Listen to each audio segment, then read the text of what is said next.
Hello and welcome Wasim जी के quiz. सो आज हमारा जो जनरल स्टडी का जो इसके बाद लेक्चर जो है स्टार्ट होने वाले, इससे पहले हमने कंप्यूटर के किए थे। अब जो है कंप्यूटर के हमने एक सीरीज़ पूरी मुकम्मल कर ली। अब हमने जनरल स्टडीज़ के रिलेटेड क्वेश्चन जो है वो डिस्कस करने हैं। सिर्फ ज़रूरी नहीं है कि हमने जो है वो एमसीक्यूज़ ही करेंगे। एमसीक्यूज़ में कम ही एमसीक्यूज़ डिस्कस करेंगे, लेकिन उनमें डिटेल में जाएंगे। तो ज़रूरी नहीं है कि जो एमसीक्यूज़ हम डिस्कस करेंगे या यहाँ पर स्क्रीन पर लाएंगे वही एग्जाम में पूछे जाएंगे। इसके रिलेटेड इसके डीप में जाएंगे ताकि कोई भी एग्जाम हो उसके अगर इसके रिलेटेड भी क्वेश्चन आता है तो हमें आसानी से कर सके। पर्टिकुलर किसी एक एग्जाम के लिए नहीं, अगर आप जेके एसएसबी के किसी एग्जाम के लिए तैयारी कर रहे हैं उसके लिए भी काफ़ी इंपॉर्टेंट हो जाएगा। एसएससी के लिए कर रहे हैं, जीडी कांस्टेबल या जूनियर असिस्टेंट के जो फॉर्म अप्लाई होने वाले हैं, नेक्स्ट जो इनकी नोटिफिकेशन आ चुकी है, एमटीएस के लिए रिलेटेड है। बाकी जो एमटीएस एसएससी एमटीएस का जो ऑलरेडी फॉर्म लग चुके हैं उनका भी एग्ज़ाम जो होने को है नेक्स्ट मंथ में, शायद नवंबर को हो जाए या एंडिंग अक्टूबर में हो जाए। ये सब के लिए काफ़ी इंपॉर्टेंट हो जाएंगे क्योंकि ये जनरल अवेयरनेस है। जनरल अवेयरनेस हर एग्ज़ाम में जो है इसके 25 मार्क्स की या 50 मार्क्स की जो है वो पूछी जाती है। हर सिलेबस में इसका होता है कि जनरल अवेयरनेस ज़रूरी कंपलसरी होती है, इसलिए इंपॉर्टेंट हो जाती है। आपका टाइम ज़ाया नहीं करेंगे, करते हैं स्टार्ट। पहला क्वेश्चन हमारे पास कि who is the chairman of the national development council. 5 second होंगे आपके पास, खुद से भी ट्राई करना आंसर करने की, उसके बाद हम आपको बता देंगे आंसर क्या है।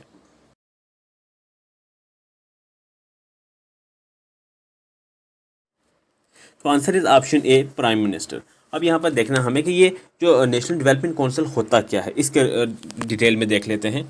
अच्छा, ये देख ले कि 15 मार्च 1950 को जो है ये प्लानिंग कमीशन की जो है स्थापना की गई थी। यानी कि आप ये कह लें कि स्टार्ट किया गया था या नींव रखी गई थी। उसके बाद जो प्लानिंग कमीशन का काम क्या था कि 5 ईयर प्लान को बनाना या क्रिएट करना, और 5 ईयर प्लान को जो है अलाउ करना या फिर पास करना किसका काम था? एनडीसी का। एनडीसी क्या हो गया कि नेशनल डेवलपमेंट काउंसिल उसका था। और जो नेशनल डेवलपमेंट काउंसिल की जो स्थापना हुई थी वो हुई थी 1952 में। और जो प्लानिंग कमीशन और एनडीसी के जो चेयरमैन थे वो थे भारत के प्राइम मिनिस्टर। यानी कि जो भी भारत का पीएम होगा यानी कि प्राइम मिनिस्टर होगा वही चेयरमैन होगा एनडीसी का। और एक चीज़ और याद रख लो कि 1 जनवरी 2015 को जो है ये प्लानिंग कमीशन को ख़त्म कर दिया गया था। Planning commission was ended. और उसके बाद जो है नीति आयोग जो है वो इंडिया में लागू कर दिया गया 2015 के बाद, जब से प्लानिंग कमीशन का अंत हुआ है। नेक्स्ट हमारे पास क्या, reducing the period of punishment without changing the nature of punishment is known as. किसी की सज़ा को कम कर दिया लेकिन सज़ा का जो तरीका है यानी कि सज़ा का जो नेचर है उसे चेंज नहीं किए। यानी कि किसी को सज़ा होती है 10 साल की सज़ा हो जाती है, 15 साल की सज़ा होती है या 7 साल की सज़ा हो रही है, तो उसकी सज़ा को कम करके 15 की हुई है तो 10 कर दिया या 12 कर दिया, जो भी कर दिया उस सज़ा को कम कर दिया, लेकिन उस सज़ा का जो नेचर है उससे चेंज नहीं किया गया। तो क्या रहेगा इसका आंसर?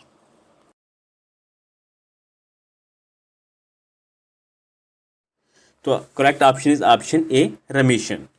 ऑप्शन ए जो है हमारा राइट आंसर हो जाएगा। देखिए ये पार्डन क्या होता है? पार्डन क्या होता है कि सज़ा को जो है वो बिल्कुल माफ़ कर देना, छुट्टी खत्म, बिल्कुल जो है आप वापस घर जा सकते हैं।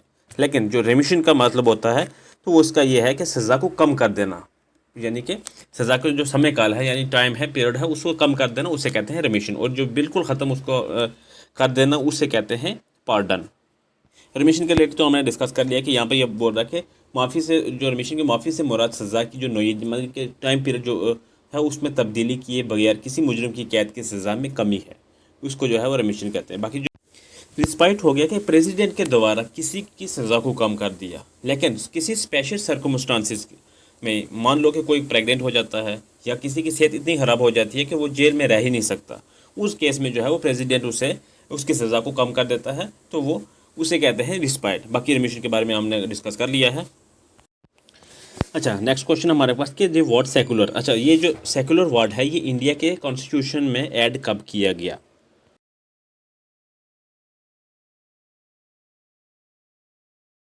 तो अगर हम बात करें 22nd अमेंडमेंट एक्ट की, तो इसमें जो है वो 3 वर्ड जोड़े गए थे। कौन से? एक जोड़ा गया था सोशलिस्ट, दूसरा जोड़ा गया था सेकुलर, और तीसरा जोड़ा गया था इंटीग्रिटी। और ये कब जोड़े गए थे? 1976 में, मतलब 1976 में। तो इसका ऑप्शन, राइट ऑप्शन जो हमारे पास रहेगा option C, 42 amendment act. Next question हमारे पास कि the chief minister of a state is accountable to dash. देखिए कि जो इंडिया का चीफ मिनिस्टर है वो किसके अंडर जो है अकाउंटेबल है, ये हमें बताना है। जैसे हम हैं, अपने पेरेंट्स के अंदर जो अकाउंटेबल हैं उनके अकाउंटेबल हैं, ऐसे हमें बताना है कि जो चीफ मिनिस्टर स्टेट का वो किसके अंडर जो है अकाउंटेबल है।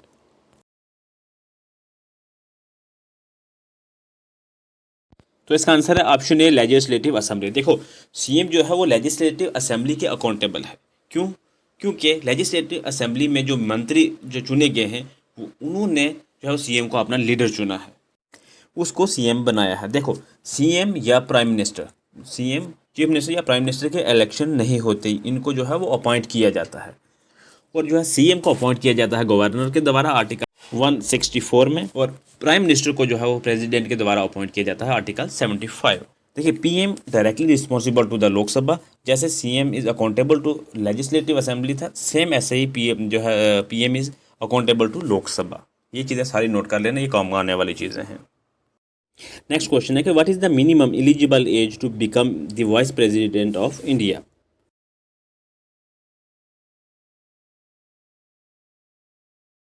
तो मिनिमम जो एज चाहिए वो 35 ईयर चाहिए। ऑप्शन ए हमारा राइट हो जाएगा। देखिए अगर आपको लोकसभा या विधानसभा का मेंबर बनना है तो उसके लिए आपको 25 साल की उम्र होनी आपकी ज़रूरी है मिनिमम।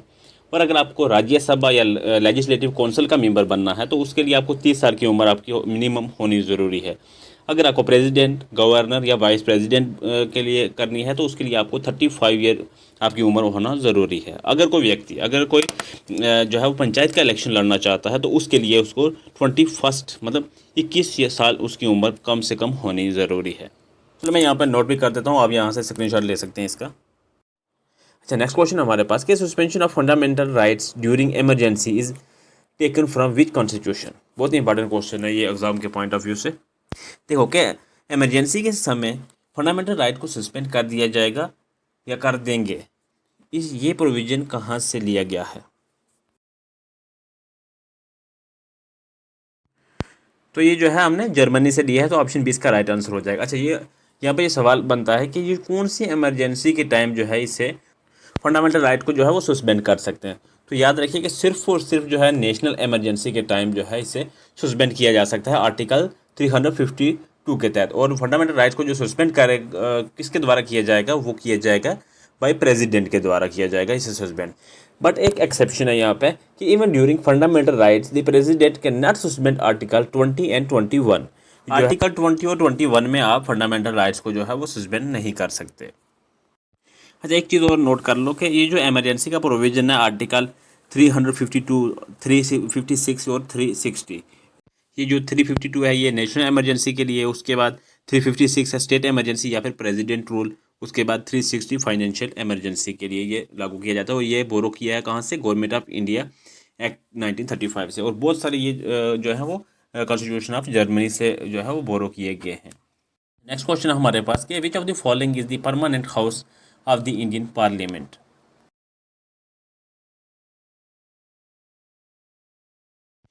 तो आंसर इस ऑप्शन हो जाएगा डी राज्यसभा। देखिए जो इंडियन पार्लियामेंट में है जो है दो हाउस हैं, एक है लोकसभा और एक है राज्यसभा। राज्यसभा जो है वो परमानेंट हाउस है, क्योंकि जो राज्यसभा है, Rajya Sabha can not be dissolve. ये इंपॉर्टेंट पॉइंट है, इसे आप नोट कर लीजिएगा।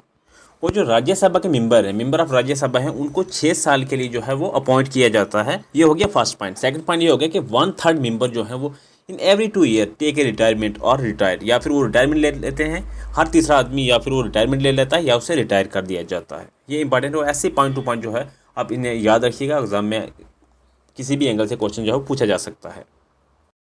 अच्छा नेक्स्ट है कि which is the 25th Indian state to attain the status of a state. कि स्टेट का जो दर्जा हासिल करने वाली 25वीं इंडिया की स्टेट कौन सी है।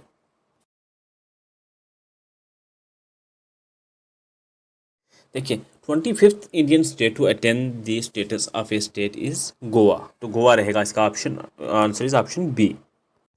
तो गोवा को जो है ये 1987 को रियासत का दर्जा मिला था, तो ये 25th स्टेट बनी थी इंडिया की जो 1987 को जब इसको रियासत का दर्जा मिला था। ये भी क्वेश्चन एग्जाम में पूछा जा सकता है।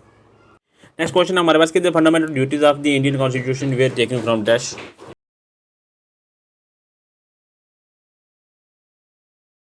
तो देखिए अगर हम फंडामेंटल ड्यूटीज़ की बात करें तो 1976 में तो 42वें अमेंडमेंट एक्ट में जो है ये इसे ऐड किया गया था। तो ये कहाँ से बोरो किया गया था? ये रशिया से बोरो किया था। तो इसका आंसर भी ऑप्शन हमारे पास मिल जाएगा, ऑप्शन डी इसका राइट ऑप्शन रहेगा कि ये जो फंडामेंटल ड्यूटीज़ है इसे हमने रशिया से बोरो किया था और इसको हमने 42 अमेंडमेंट एक्ट में जो है वो ऐड किया है। और कब किया है? 1976 में। ये चीज़ें नोट कर लें। नेक्स्ट क्वेश्चन हमारे पास कि Lok Sabha is also known as, Lok Sabha को जो है वो और किस नाम से जो है जानते हैं हम, वो भी हम डिस्कस कर लेते हैं। तो इसका आंसर हमारे पास क्या रहेगा? House of the people. Option B जो है इसका राइट ऑप्शन रहेगा। देखिए, लोकसभा को जो है वो लोअर हाउस भी कहा जाता है, लोकसभा को जो है पॉपुलर चैम्बर भी कहा जाता है और लोकसभा को हाउस ऑफ द पीपल भी कहा जाता है। तो यहाँ पर बाकी ऑप्शन जो हमारे पास मौजूद नहीं है, इसलिए इसका ऑप्शन बी हमारा राइट आंसर रहेगा। तो चलिए आज के लिए इतना ही क्वेश्चन रखते हैं, टाइम के हिसाब से बाकी मैनेज करेंगे। आपके रिस्पांस के ऊपर डिपेंड करेगा कि आपका क्या रिस्पांस रहता है, तो उसके बाद हमने डिटेल में बाकी डिस्कस करेंगे। तो थैंक्स फॉर वॉचिंग, मिलते हैं नेक्स्ट लेक्चर में।